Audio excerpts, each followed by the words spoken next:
नमस्कार। हमारा आज का विषय है आने वाला समय बता ही देता है तुम क्या हो। हर व्यक्ति के भीतर कोई ना कोई एनर्जी होती है, चाहे पॉजिटिव हो चाहे नेगेटिव हो, चाहे दोनों का वास हो।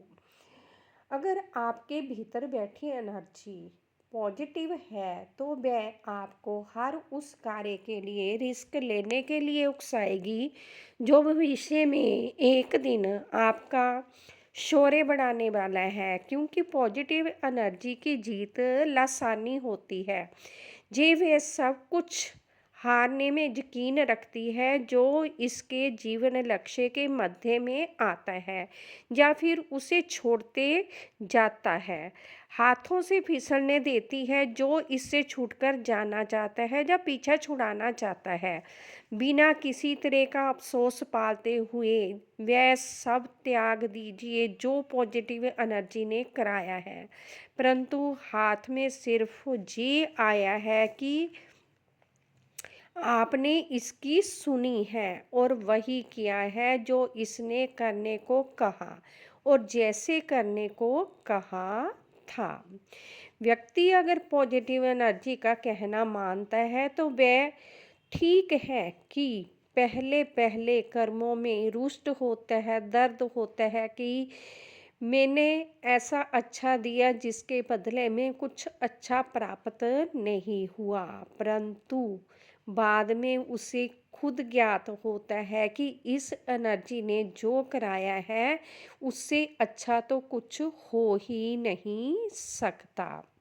अगर इस एनर्जी ने जानबूझकर असफल किया है, कुछ गंवाया है, तो जी इसने उस ईश्वर को भेंट की है जो उसे लक्ष्य विजयी होने के वास्ते उससे मांग कर रहे हैं और कह रहे हैं कि इस इरादों में खरे उतरो, चाहे हाथों में कुछ आए जान आए। लक्ष्य बड़ा हो तो ताउम्र त्यागों का सिलसिला चलता ही रहेगा और विजयी आगे जाकर बनना तय हो जाने वाला होता है।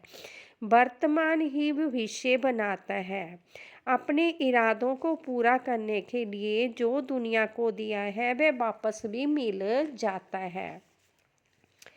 असल में व्यक्ति को उतना ही मोह वास्तविकता से करना चाहिए जो साथ में जाएगी, जिसे साथ ले जाना होता है, मतलब उस सच्चे नेक कर्मों को जिसने साथ जाना है। मोह उतना ही वस्तुओं से कीजिए जितना जीने के लिए जरूरी है, जो साथ में नहीं जा पाएंगी। व्यक्ति ने अपने आप को दुनिया में रहकर क्या बनाया है, अंत में वह सब उसके साथ जाने वाला है। अगर हमारे सामने ज़रूरतें हैं तो ही हम कार्य कर सकते हैं। इच्छा शक्ति कार्य ही किसी ज़रूरत को लेकर जगाती है और ये ज़रूरतों को समझने की ज़रूरत है कि ये ज़रूरत सही भी है या खामखा उलझाने वाली है। ईश्वर तो हर प्रकार के विचारों को उत्पन्न करेंगे, हाथने के भावों से भरे विचार हमारी तरफ फेंकेंगे। चुनाव तो व्यक्ति ने करना है कि किसे बेस्ट मानते हुए उसने चुनना है।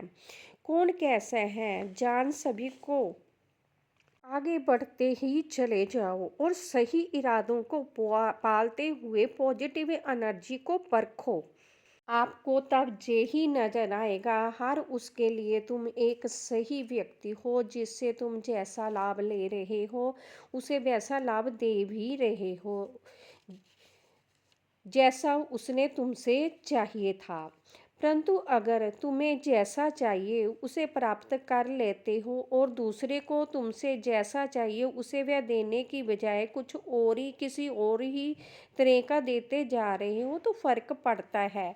चाहे कोई स्पष्ट रूप में कहे ना कहे, चाहे कोई अस्पष्ट रूप में प्रकट करे या ना करे, क्योंकि हर कोई प्रतिक्रिया कब कैसे और क्यों देनी है ये उसके अपने हाथों में ही होती है।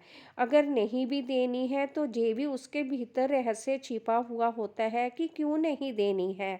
किसी के बारे में अनुमान ही लगाए जा सकते हैं, वह अनुमान लगाए भी हों तो भी बेमायने हो जाते हैं जब वक्त आता है, क्योंकि अनुमान अनुमान ही है, ना कि एक सटीक सत्य जिसके गलत होने का कोई आधार ही ना हो। एक बात तो सौ आने सही है, वह ये कि सही तरीकों से स्पष्ट भावों से चलने वालों को पॉजिटिव एनर्जी इतनी पावर देती है कि किसी की भी उसको सुननी ही नहीं पड़ती, बल्कि इन्हें हर उस गलत को सुनाने का मौका मिलता है जो इन्हें गलत तरीकों से कुछ देते जा रहा होता है। जीवन में पॉजिटिव एनर्जी ही समझाती है कि असावधान मत रहिए कभी भी किसी भी तरह का और किसी भी तरफ से। जिधर किसी का आपका लेना बड़ा है और देना छोटा, उधर तो आप बिल्कुल ही अलर्ट ये एनर्जी अलर्ट कर देती है। अगर कोई मूल्य चुकाता है जी हजूरी करना सही लगता है, परंतु अगर कोई शब्दों से मन को बहलाते जा रहा है ना कि कर्मों से संतुष्टि दे रहा है तो ये बहुत बुरा साबित हो जाता है। और पॉजिटिव एनर्जी कभी भी फोके कर्म करवाती ही नहीं है, वह तो कहती है अपने हक का खाना, अपने दम पर कमाना और कीमत अदा करके किसी से कुछ लेना हो तो देख लेना। जीवन में तुझे कभी भी कोई भी कुछ गलत मुंह पर कह ही नहीं पाएगा, तुम्हें किसी तरह का कोई दर्द परेशान कर ही नहीं पाएगा, तुम्हारे साथ सामने कोई ऐसी समस्या ही नहीं होगी जिसका तू समाधान कर ही नहीं पाएगा। बेशक दया धर्म का मूल है, परंतु पॉजिटिव एनर्जी समझाती है कि जिसने अच्छे कर्म किए होते हैं उसे हर तरफ से हर तरह का ध्यान रखना चाहिए कि उसकी दया का कोई गलत लाभ भी ना उठा पाए। सभी के अपने अपने कर्म हैं, जो जैसे भोग रहा है उसे वैसे ही भुगतने दो।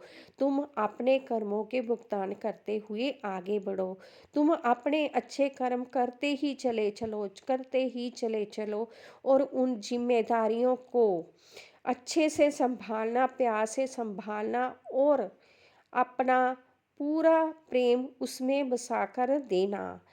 जो अपनी जिम्मेदारी है उसे उतनी ही निभाना जितने का व्यक्ति अधिकारी होता है, क्योंकि दूसरों की जिम्मेदारी संभाल लेने से ऐसे व्यक्ति को हमेशा नुकसान ही होता है और पॉजिटिव एनर्जी वह करने ही नहीं देती जिससे व्यक्ति के जीवन का समय नुकसान हो, क्योंकि पॉजिटिव एनर्जी उस व्यक्ति को ऐसा कुछ बनाना चाहती है कि वह उसके समय का नुकसान होने ही नहीं देती।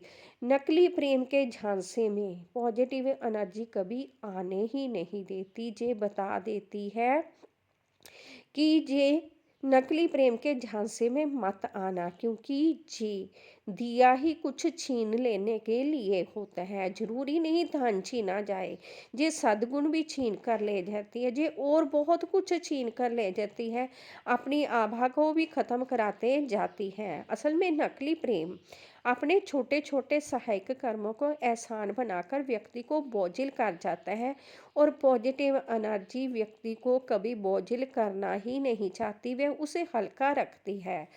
जबकि ऐसा झूठा प्रेम अपने आपके बड़े बड़े सहायक कर्मों को भूल भुलाकर फर्ज कहकर पीछा छुड़ाकर भाग जाएगा जब आपको इसकी ज़रूरत पड़ेगी। इसे जो गलत इरादे पालते हैं, तुम उसे कितने भी सही इरादों में सहायक बन जाना, वह तुम्हें कभी अपना भी नहीं मानेंगे, उल्टा तुम्हारे सही इरादों में भी साथ देने से कतराते हुए नजर आएंगे। ये पॉजिटिव एनर्जी ही दिखाती है कि किसी का साथ देखकर दो। सही इरादे वालों के सही इरादे में काम आओ, क्योंकि बुरे इरादों वाले के तो हमेशा उसे अपना साथी मानते हैं जो बुरे इरादों में भी उनका साथ देता है। सही इरादे वालों को तो ये अपने पाँव के तले रखना चाहते हैं। पॉजिटिव एनर्जी ऐसे लोगों से दूर ही करती है जो जीवन रास्ते के लक्ष्य में रुकावट बनना चाहते हैं। व्यक्ति चाहे सहायता ना कर पाने की हालत में हो, परंतु गलत इरादे वाले ना शब्द सुनना ही नहीं चाहेंगे और ना कह देने की अनगिनत सजाएं भी भुगतने को मजबूर कर देंगे। और ये पॉजिटिव एनर्जी ऐसी होती है कि जहाँ ना कहना है वहाँ ना कहलाकर ही हटेगी, क्योंकि इसे हर तरह का भुगतान करना मंजूर है जो भी इसके रास्ते में अड़चन आती है।